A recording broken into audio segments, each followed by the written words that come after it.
So let me make some comments, and maybe after that we can take some questions, okay?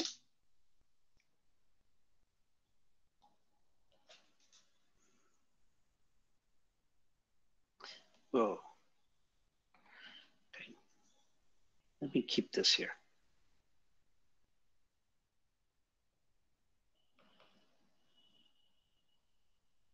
So the first comment is,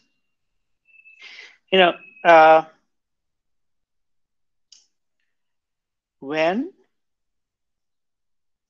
say, nu is small, what we have is that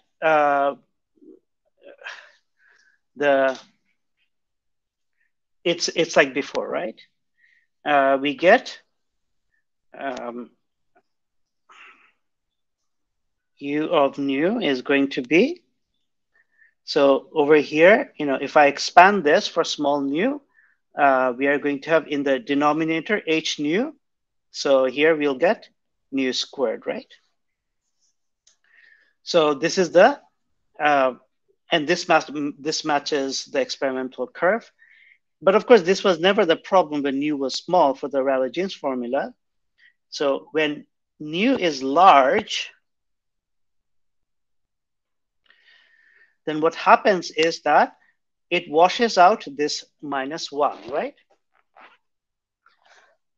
And for nu large, this diverges, but this factor is exponentially decaying when it goes to the numerator, right? And therefore, for large nu, the Planck formula no longer predicts a diverging energy density, but an energy density that converges very rapidly. Okay, so and you can compare it to the experimental graph, and it fits the experimental graph beautifully. Okay. Comment number two is that Wien's distribution law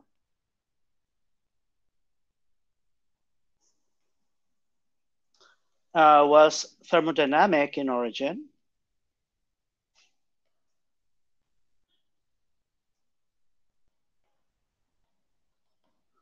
But Planck's assumption was kind of statistical in nature.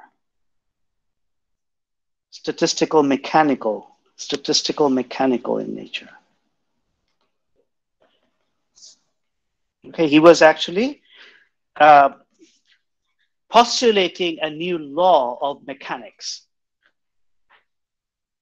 And what was that law? That law is the energy of a system which has, say, a natural frequency of nu is given by a positive integer times h nu. Okay? So for large values of nu, what happens is that the difference between subsequent energy levels become larger and larger. So for large nu, it becomes harder to reach the higher energy states. And in some sense, that is basically what regulates the sum. Whereas in the previous classical mechanical picture, there was no gap. So, it didn't cost anything for the system to reach the higher frequencies in terms of energy. But here, there's like a bigger and bigger gap for a higher frequency between the successive energy levels, okay? Because in that case, a nu is very large, okay?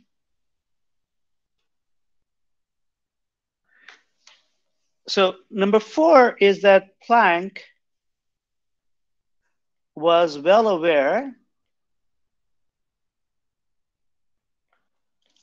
of the radical nature of his hypothesis. And he knew that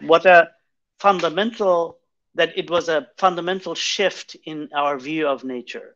Planck was a very, very good classical physicist, a statistical physicist, so he knew that this was something very, very radically different from what had been done before. Okay, so and he said so to his son after the discovery. He was actually quite disturbed by it. So these are the comments I wanted to make, and now I think it's a good idea to open the floor and ask for some questions. Okay.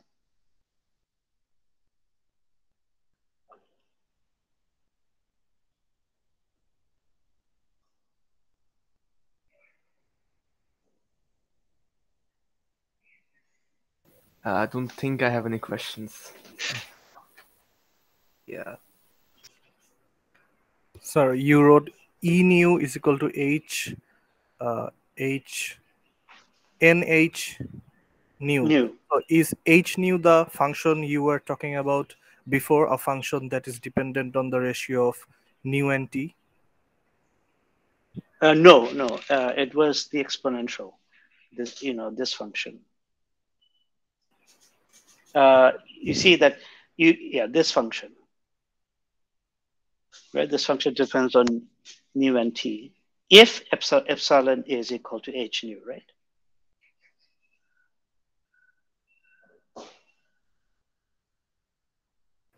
So, Planck derived this with his assumption that the energy of the oscillator is n times epsilon, right?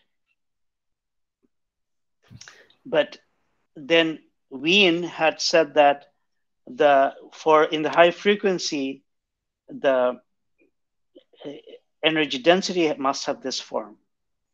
And these are different expressions, because here we have a new quantity called epsilon, but this expression agrees with this expression if this new quantity epsilon is proportional to the frequency with the new proportionality constant called Planck's constant. Okay, and we see that this assumption satisfies the fact that we should get nu cubed, because then we get a factor of nu here coming from here. It also satisfies the fact that Wien's law demands that this function be a function of nu over t, because if you put h nu here, then the argument of the exponential has nu over t, and therefore this is a function of nu over t. Okay, so does that answer your question, Farhan? I think your yes, sir. internet was probably not very stable today. Yeah, it was disconnected. And this U nu D nu. So before you wrote another Rayleigh-Jeans formula, what is the new thing about this one, the Planck one? So we are assuming that every oscillator which has some natural frequency nu, it has a it's the allowed energy that it's supposed to have is this, right? So I mean, this leads us to a completely different average value of the energy, right? Whereas in the previous one, so here, the Planck distribution is telling us, where's the Planck distribution here? So the Planck distribution is telling us that the average energy of the oscillator has this form, right? Which is very different from what the equipartition theorem was telling us.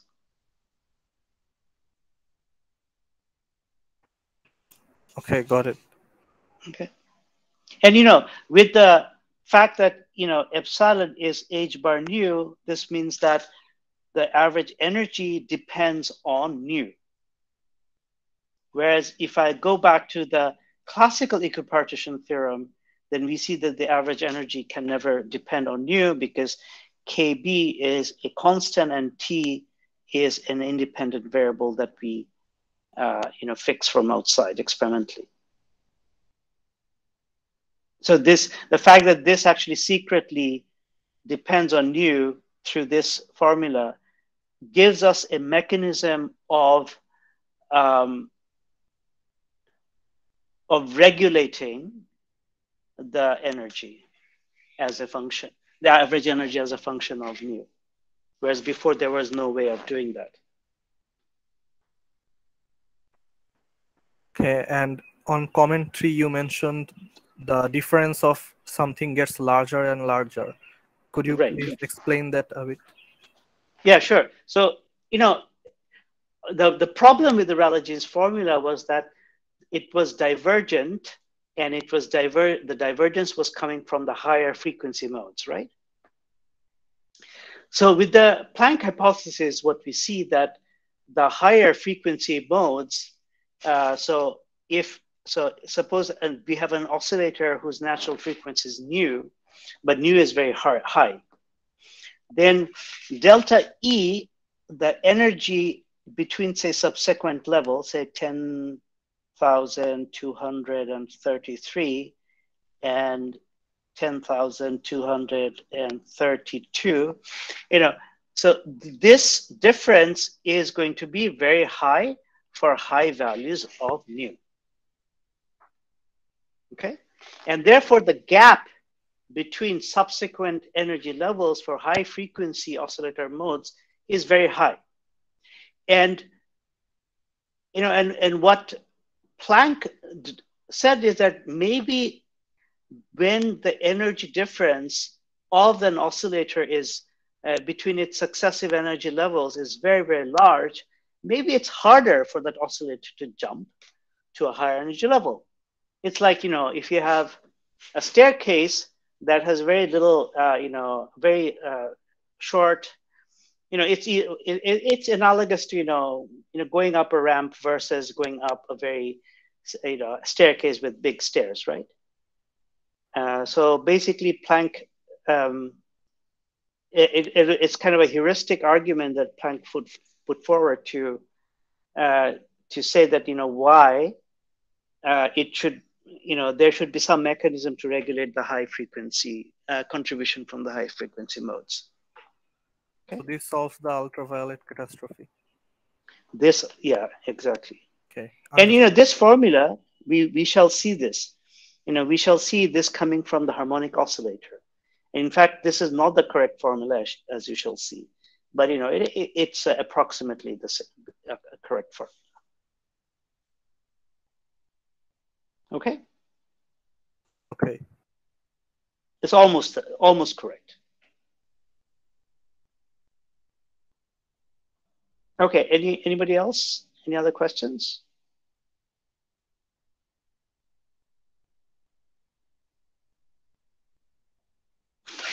Okay. If not, let me carry on.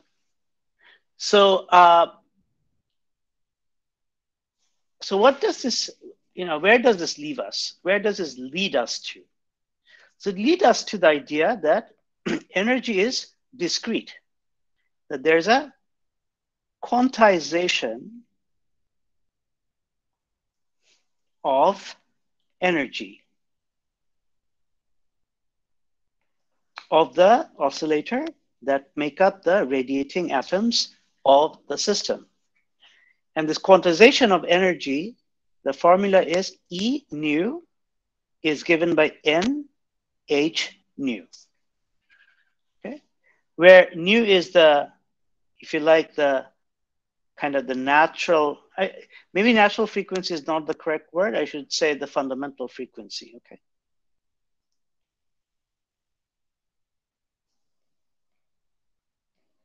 Because the idea of natural frequency is a classical idea, and it's not clear how nu is related to that.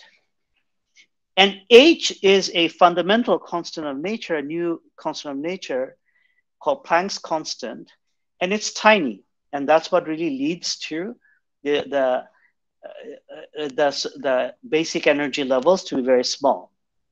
And experimentally, it's verified that Planck's constant is 6 × 10⁶ 2607 0.004 into 10 to the power minus 34 meter squared kilogram per second, okay?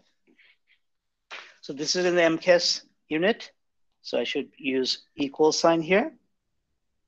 In the CGS unit, you know, this number is the same, 6.62607004, but this is going to be minus 27 centimeter squared times gram per second, okay?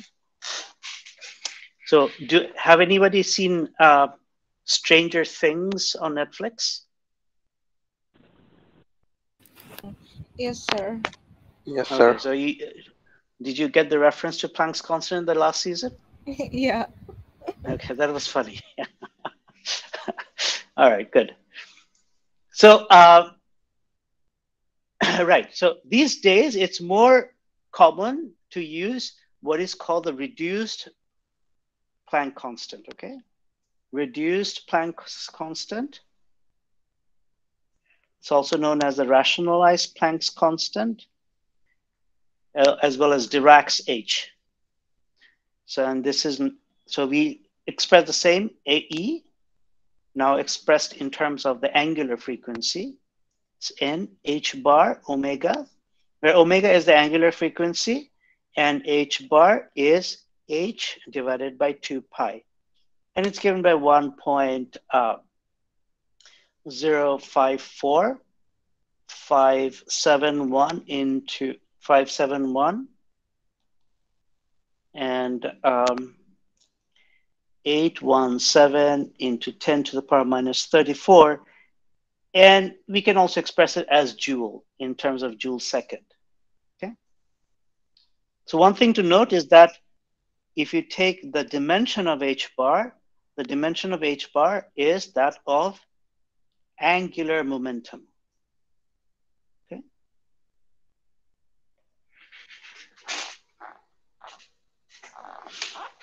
So now the natural question that arises is that how was Planck's constant measured?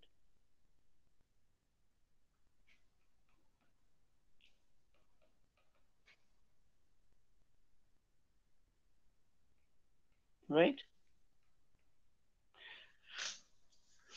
So the way that you can measure Planck's constant is by comparing it with the consequence of the Planck Blackbody radiation formula with some other laws that are easy to experimentally measure in the lab. So one of them is that what is the total radiant energy? Okay. So the total radiant energy density, I should say. The total radiant energy density is U, and you just take U nu and integrate it over nu from 0 to infinity.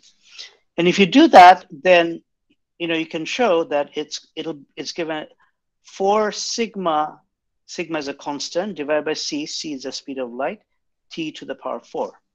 Okay, so I suggest that you show this to yourself. So throughout this course, there will be stuff that I will say show. And I highly encourage you to get everything out of the course to actually take the time to derive it yourself, okay? You will learn a lot by doing that.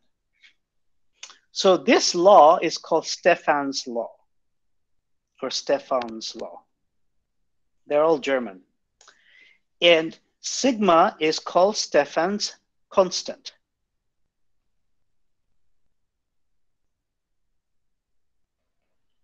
Okay, and it can be measured. And Stefans constant is, if you use Planck's formula, it's given by 2 pi to the power 5 kb to the power 4 divided by 15 h cubed c squared. Okay, so this is Stefans constant.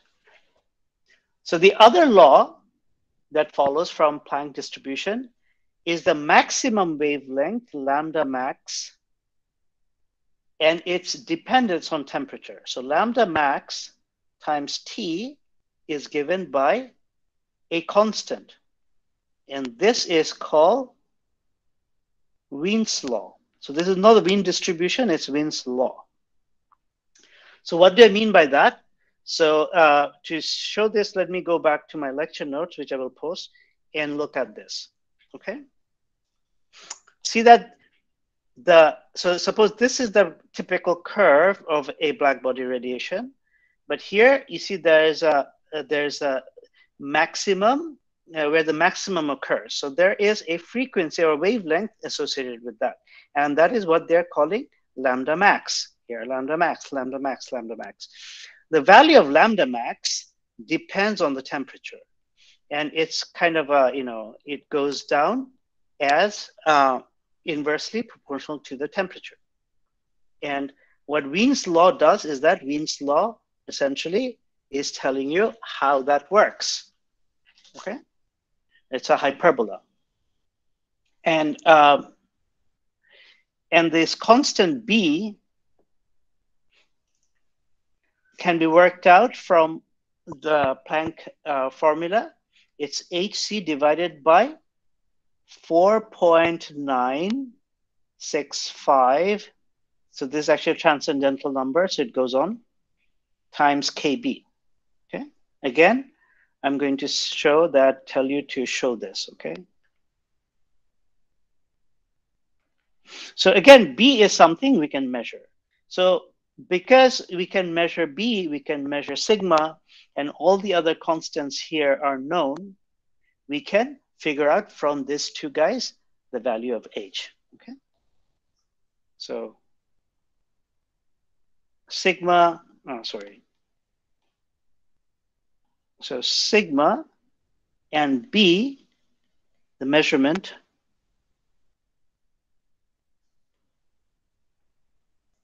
leads to a measurement of H, okay? Any questions?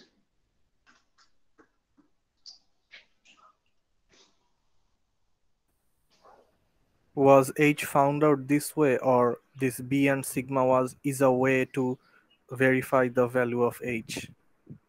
I think it was found out that way, yeah. I mean, I'm sure now there are different ways of measuring H, but possibly, yeah, I think that is how it was found out.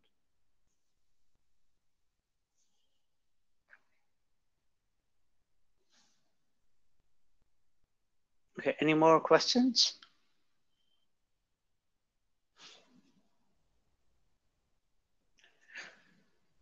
So in the last 20 minutes, let me shift gear and tell you about another historical experiment which leads to a new idea in quantum mechanics. Okay, so we will probably have another lecture after this on historical aspects of quantum mechanics, and then we'll move on to modern quantum mechanics, okay?